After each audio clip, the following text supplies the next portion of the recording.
আজ আপনাদের এমন একজন বীর পুরুষের ইতিহাস বলবো, যিনি ছিলেন বাংলাদেশে জন্ম নেওয়া প্রথম স্বাধীন সুলতান।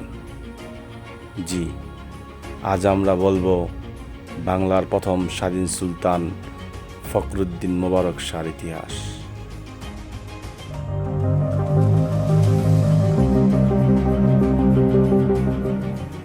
সময়টা তখন ছিল 1338 সাল, আজ থেকে প্রায় 700 বছর পূর্বে।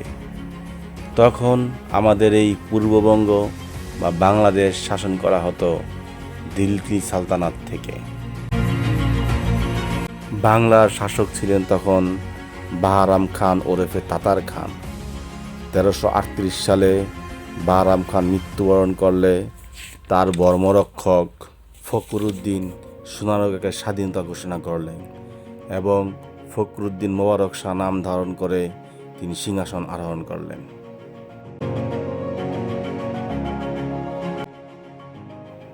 ইতিহাসে ফখরুদ্দীন মোবারক শাহ কর্তৃক প্রথম বাংলায় স্বাধীন সুলতানি যুগে প্রবেশ করেছিল। তার এই স্বাধীনতা ঘোষণা দিল্লি সালতানাত ভালোভাবে নেয়নি, তাই সাতগাঁও ও লখনৌতির শাসনকর্তা আজম মালিক ও কদর খানকে ফখরুদ্দীনের বিরুদ্ধে প্রেরণ করলেন দিল্লির সুলতান। আজম মালিক ও কদর খান মিলিত হয়ে নেমে পড়লেন ফখরুদ্দীনের বিরুদ্ধে যুদ্ধাভিযানে। তারা দুইজন মিলে বিশাল বাহিনী নিয়ে ফখরুদ্দীনের রাজধানী সোনারগাঁয়ে এসে পড়লেন।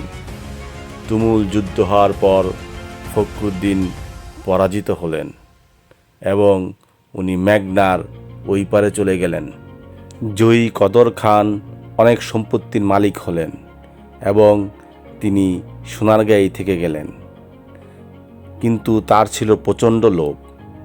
সাধারণত যুদ্ধে জয়লাভ করার পর সৈন্যদের মধ্যে সম্পদ বন্টন করার নিয়ম ছিল, কিন্তু কদর খান কোনো সম্পত্তি এবং সম্পদ সৈন্যদের দিলেন না। ফলে সৈন্যদের ভিতর এক ধরনের চাপা ক্ষোভ ছিল।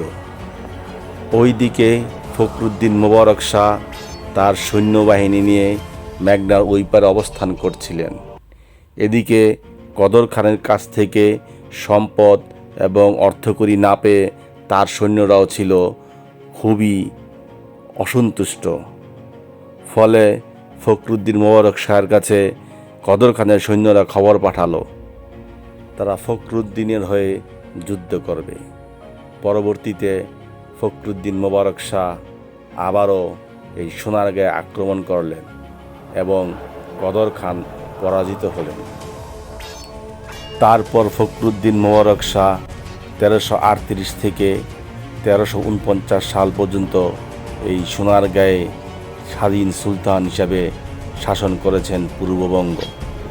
ওই সময় সোনারগাঁয়ের টাকশাল থেকে তার নামে মুদ্রা উৎক্ষেপণ করা হতো, যা ইতিহাসে আজও রয়ে গেছে। সোনারগাঁয়ের সিংহাসনে ফখরুদ্দীন মোবারক শাহ বসেই উনি ওনার সাম্রাজ্য বিস্তারের দিকে মনোযোগ দেন। পরবর্তীতে উনি প্রায় সময় লখনৌতি বিজয় করার স্বপ্ন দেখতেন এবং উনি ওই সব রাজ্যতেও আক্রমণ চালাতেন।